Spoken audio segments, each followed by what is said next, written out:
Hey there, beautiful nerds. Last week, a bunch of us from Radiotopia were on our West Coast tour, and it was a blast. The illusionist Helen Zaltzman and I hosted the show, which features stories from Criminal, The Memory Palace, Mortified, The Illusionist, The West Wing Weekly, and 99% Invisible. For the 99PI Live story, we went back to my favorite writer and musical collaborators, Jon Mooallem, and in this incarnation, the Brink Players, but you know them as members of the Decemberists and Black Prairie. Performing this story in front of a live audience was a privilege unlike anything else I've ever done, and I couldn't wait to share it with you.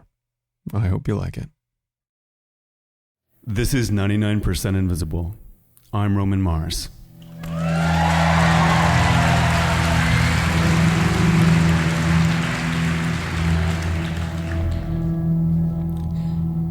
It was the middle of the night, on March 27th, 1964. Earlier that evening, the second biggest earthquake ever measured at the time, an insane 9.2, had mangled Anchorage, Alaska. 115 people died. Houses turned literally upside down or skidded into the sea. There was no light or power in the city, and for a long time, virtually no communication with the outside world. But there was radio. Are we on the air? Yes? We're ready to go again. It was a station in Anchorage running on backup generators and a cracked transmitter. A station in Fairbanks picked up that signal and repeated it. And a man in Juneau somehow picked up that Fairbanks station, called a radio station in Seattle, and let the broadcast play over the phone. The Boy Scout troop that went overnight to McHugh Creek, Bill Noble would like to get a message if they are all right. Like that, a voice from Anchorage touched the lower 48, a sign the city was still there.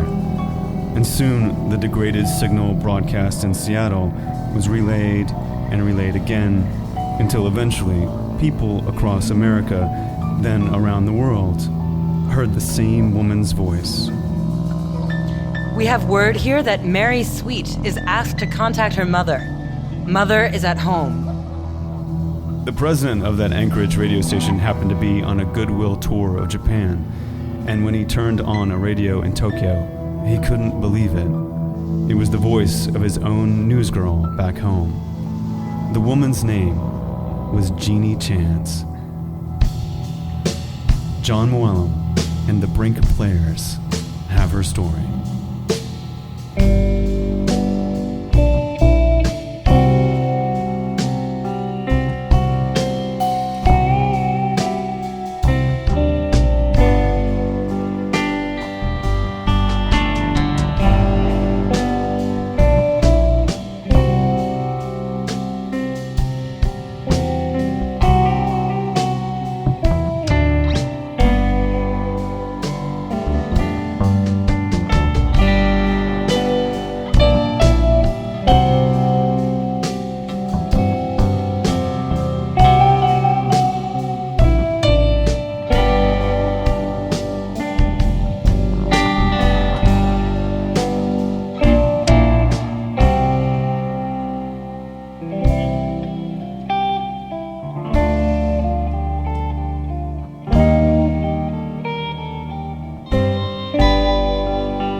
In 1964, Anchorage was the fastest growing city in America. A generation earlier, it had been a frontier town without a single concrete building. Now it had 100,000 people. But it was mostly military buildup and oil speculation. The city felt like a bubble that could pop. Alaska had only been a state for 5 years, and as one man put it, You had the feeling that everything is temporary. We weren't all going to leave, but, we might. And that insecurity made every new construction feel monumental. It was a bit more proof to people that their city was real. Like the brand new JCPenney building downtown. This was one of the first big chain retailers to build in Alaska, and it was huge. And nothing said sophisticated civilization rising out of the wilderness like a 5-story department store full of lingerie and blenders.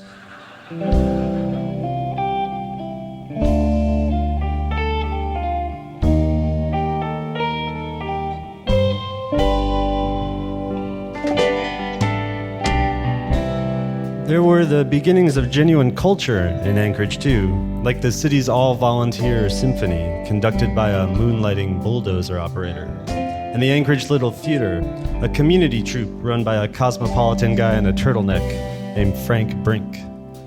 Brink found roles for everyone in his plays, housewives, judges, Air Force officers, and he worked his actors hard. He just staged his own 3-hour epic of Alaskan history called Cry of the Wild Ram. I know it sounds a little bit like Waiting for Guffman, but they were good. And meanwhile, covering all this life in the city were 2 daily newspapers and 5 local radio stations. One of them, KENI, prided itself on being the biggest radio network in the biggest state in the union. And one of KENI's biggest on-air personalities was a woman named Jeannie Chance. Jeannie was 37. She'd grown up poor in Bonham, Texas, then come to Alaska with her husband a few years earlier, looking for opportunity. They only sort of found it at first. He sold used cars, and she watched their 3 kids at home. But Jeannie loved radio, so she started working construction every morning in exchange for childcare, then go to work all afternoon at one of the local radio stations. Back then, women were usually made to cover cooking or fashion, but at KENI, Jeannie turned herself into a gutsy roving reporter, driving all over Alaska with a mobile broadcasting unit in her car. She flew with smoke jumpers, covered Arctic warfare exercises, reported from Inuit villages and crab boats. Her voice was part of the city. People trusted her, respected her in Anchorage, and in a way, women journalists weren't always respected in 1964. Later, a New York paper celebrated her as an Alaskan housewife and mother of 3 children who does a man-sized job with a radio microphone. Late in the afternoon of March 27th, Jeannie was driving her 13-year-old son to a bookstore downtown. It was Good Friday, and lots of people had already gone home from work for the Easter weekend. A banner across 4th Avenue advertised that weekend's opening at Frank Brink's Theater. They were doing the Thornton Wilder play, Our Town. Curtain was going to go up at 8 o'clock, but at 5:36...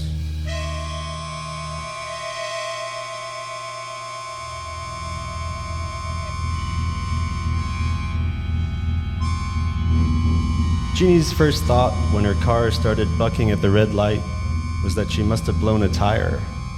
But then, through the windshield, she saw people knocked down in the street. She saw a line of parked cars at the gas station slam together, then separate, then slam again. She watched them fold in and out and thought, it's like a grotesque accordion. Later, one man would say it felt like the earth was whipping the city around like a dog shaking an animal he's killed. Buildings listed off their foundations. The huge ground waves moved through the asphalt like the roads were liquid. At the JCPenney building, a school kid stuck in the elevator watched a book suddenly levitate off the elevator floor and hang weightless in midair in front of him. For a split second, it was like he was in orbit, and that's when he knew the elevator was falling. The quake went on like this for almost 5 full minutes. Then it stopped. And the instant it did, Jeannie threw her car in gear.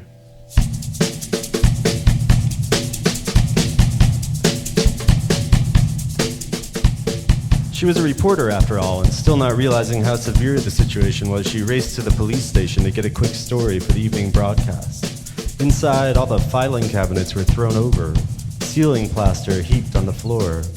Then a second jolt hit, and Jeannie's son, who'd gone off, came running around the corner shouting, "Come quick, the pennies is falling down!" An enormous concrete panel had shorn away from the JCPenney's exterior and fallen. Now the entire building was sagging, and running over, Jeannie watched a second panel lurch loose and drop with a roar. The scene was brutal. Jeannie stepped around part of a body in the snow, a person split in two by the falling debris. A Chevy station wagon was flattened, But you could hear a woman still alive inside, calling to the crowd, trying to dig her out. Then, Jeannie rounded a corner and saw the whole impossible panorama. One entire side of 4th Avenue had just dropped.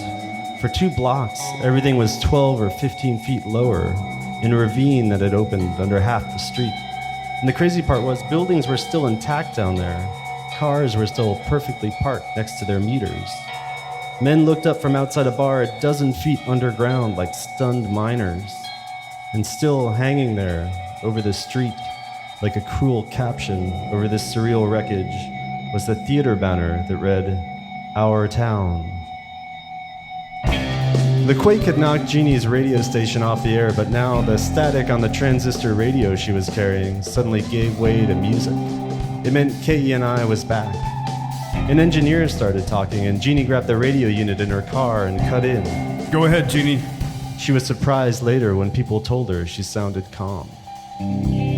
It has become obvious that the earthquake that struck Anchorage less than an hour ago is a major one.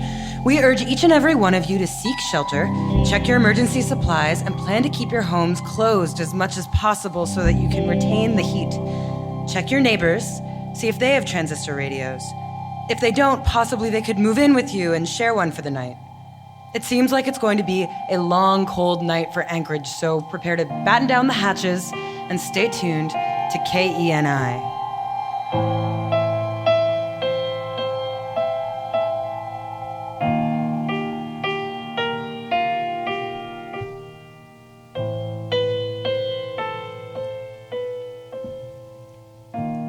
Now think of what it means when we say a person feels shaken.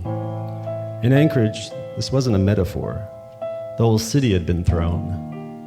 There'd only been about an hour between the quake and nightfall, and with the power out and snow falling through a thick fog in the dark, there was no way for everyone to tell just how badly their world had been jumbled. The feeling of vulnerability, of total dislocation, was hard to describe. As one guy put it, You don't know if anyone else is alive. Maybe you're the last man. so it was comforting to hear another voice start talking to you, especially Jeannie Chance's voice. After making that first announcement on the air, Jeannie drove back to the police station. Authorities realized that with the radio unit in her car, she was the only voice there able to address the entire city. So they told her to keep talking. Soon they got her broadcasting from inside the building and rounded phone calls to her as the lines reopened. It was up to Jeannie to decide what information to relay to the public. At first, it was mostly just her. One KENI employee remembers that the newscaster had been on the air when the quake struck. A hotshot they'd just hired away from a big station in Los Angeles had been so wigged out that the second the shaking stopped, he'd walked out of the building without a word. He resurfaced a couple weeks later, calling from back in California to officially quit. And Jeannie was shaken too. A week later, she'd break down out of nowhere and weep all night, but now, I kept trying to forget the unforgettable scenes I had witnessed. Thousands of terrified people were huddled in their unheated shelters, waiting for words of reassurance and instruction. so she started doing her job, talking to people on the radio. Before long, the rest of her colleagues and other stations in town were back working the airwaves too, but it still often felt like Jeannie was the one at the center of things, directing things. The turbine site needs diesel fuel, she'd say, or here's where electricians should report. And then she started reading the personal messages pouring in too. Mr. and Mrs. Dick Fisher are still here at police headquarters waiting for any word of their children. We have a message from Northwest Airlines saying that the crew cannot locate stewardess Beverly Johns. So many people were desperate to locate or reassure each other. Howard Forbes would like it to be known that he will be at Mike Whitmore's. And Jeannie was helping those people shout across the fractured city. A message to Kenneth Sadler. Mrs. Sadler is fine. A message to Walter Hart. Lee Hart is fine. And meanwhile, ham radio operators were relaying those messages to families in the lower 48. And when reporters around the country finally got through to Anchorage, It was often Jeannie, still sitting in front of her radio microphone, who took their calls. No, she assured them, the city wasn't swallowed in flames. And no, it wasn't under martial law. She talked to Omaha, New York, London. One interview she did was rebroadcast in more than 100 other places the same day. Friday night had become Saturday morning then Saturday afternoon, Saturday night. For the first 30 hours, I talked constantly. And after 2 hours sleep, she was right back on the air.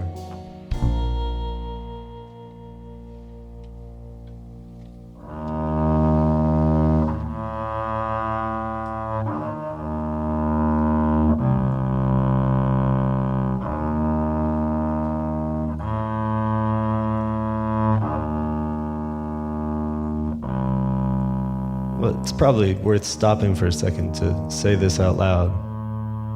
Earthquakes are f***ed up. But I mean, in an existential way, too. Imagine how dreamlike it must have been watching reality suddenly buckle around you, watching your city of infallible right angles bend. It was enough to change a person's worldview. More than 50 years later, a former mayor of Anchorage told me, Even now, I can look at this solid ground out the window and know that it's not permanent. It can change any time. It just moves. Everything moves. Understand that in 1964, plate tectonics was still just a theory, kind of a radical one. It was hard for people to accept that the continents we stand on are actually in motion, that we're just sliding around randomly on violently colliding plates of rock, and that nothing is stable, that everything runs on pure chance. That's what this story is about, really. Chance. Maybe that's obvious. It's even the woman's last name. But the question is, how are we supposed to live on the surface of such unbearable randomness? And what can we grab hold of that's fixed? Well, when I hear the old recordings of Jeannie on the radio that weekend and all the other voices working too, I picture them as solid objects, like wires crossing the city of Anchorage and the state of Alaska further out, crossing each other too, like a net, a kind of alternate human infrastructure, snapping into place where the built environment gave way.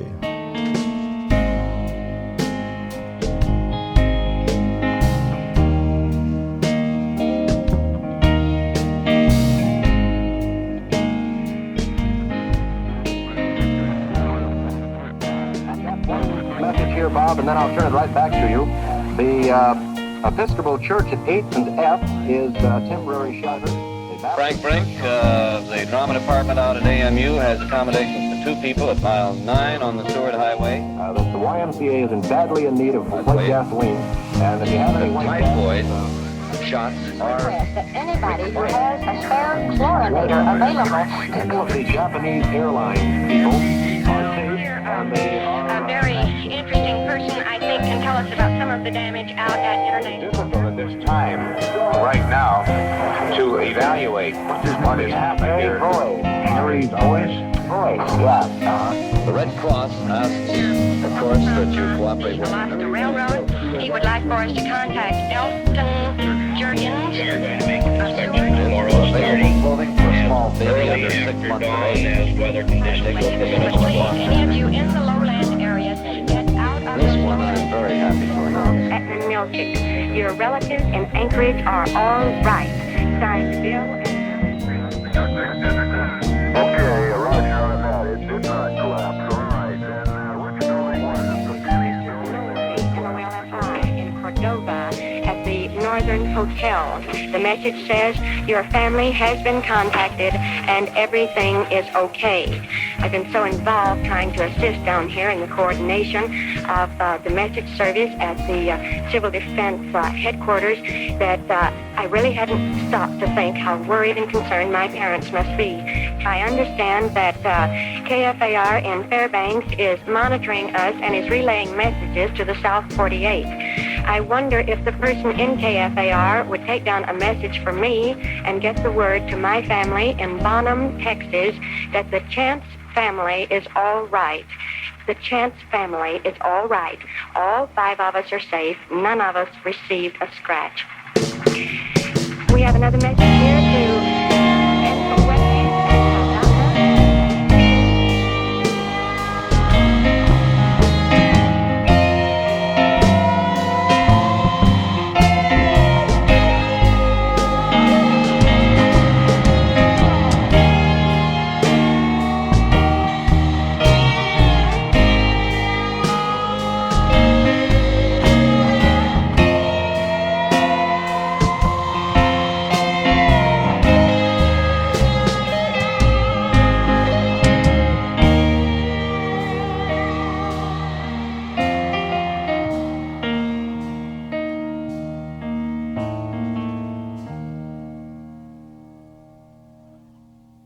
Late on Saturday, the day after the quake, Jeannie read a list of the missing and dead on the air.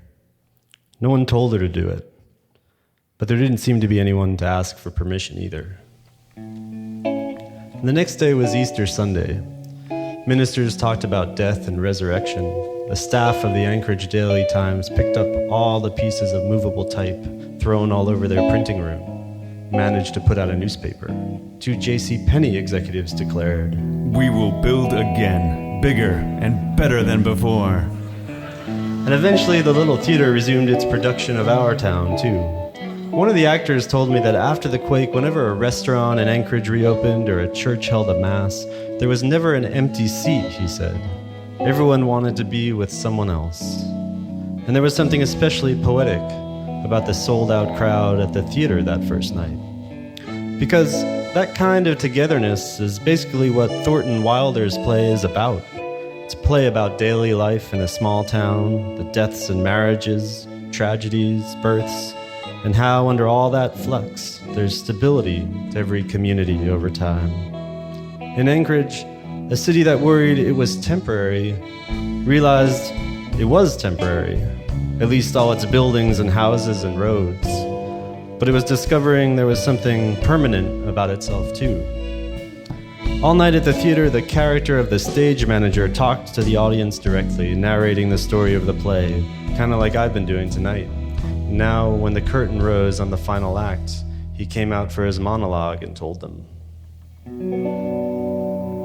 Now, there are some things we all know, but we don't take them out and look at them very often. We all know that something is eternal, and it ain't houses, and it ain't names, and it ain't earth, and it ain't even stars. Everybody knows in their bones that something is eternal, and that something has to do with human beings.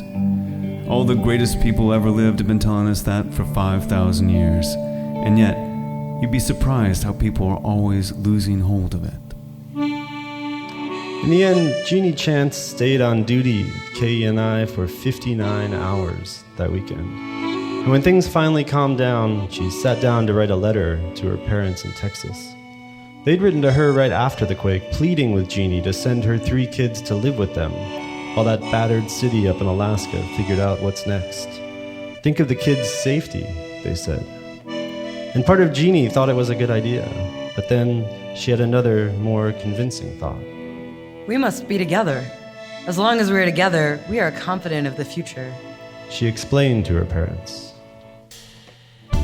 That Good Friday night, I knew we had survived miraculously. And for this reason, there must be a purpose to our lives. Apparently, the children must sense this too, for they have remained calm. They have been fully aware of the emergency, but have not feared. We are proud that they are such dependable, responsible youngsters. I would not undermine their confidence in the future, in themselves, by sending them away for their safety. What is safety anyway? How can you predict where or when tragedy will occur? You can only learn to live with it and make the best of it when it happens. These children are not afraid. Their father and I are not afraid. Please, don't you fear for us. What is safety anyway? Jeannie seemed to be conceding that there is only randomness, only chance. And if everything beyond us is chance, maybe the only force we have to survive a world like that is connection. By then, it must have seemed so obvious to her.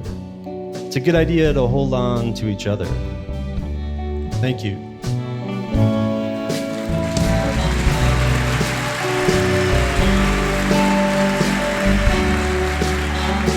John Muellum, the Brink Players, Jenny Conley-Drizos on accordion and piano, Nate Query on bass, John Moen on drums, Chris Funk on guitar, and John Neufeld also on guitar. And that is Miss Avery Trufelman as Jeannie Chance. Thank you.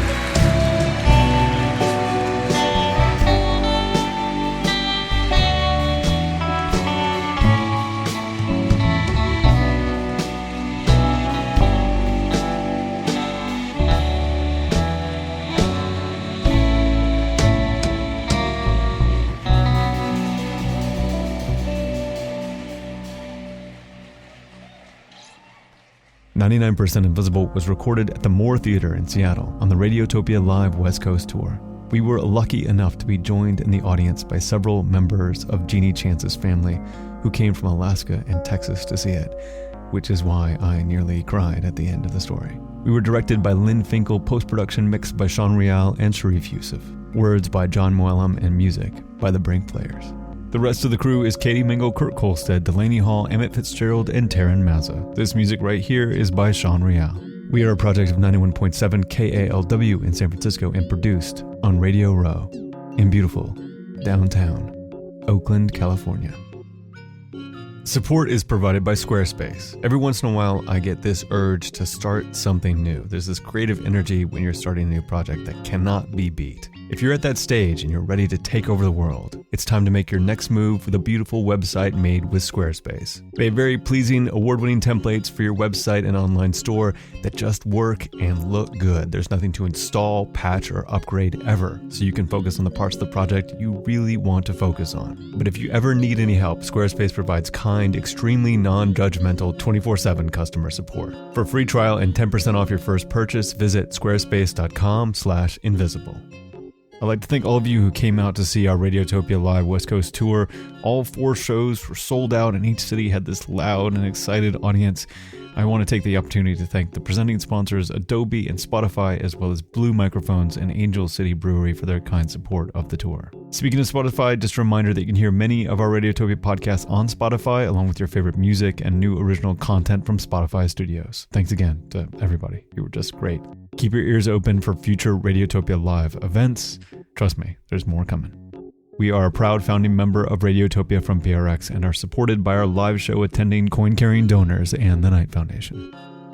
You can find the show and join discussions about the show on Facebook. You can tweet at me at Roman Mars and the show at 99pi.org.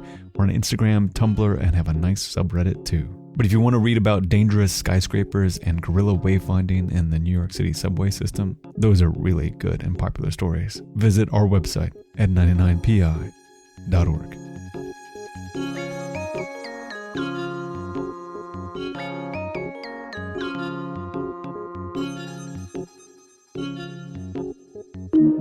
Radiotopia.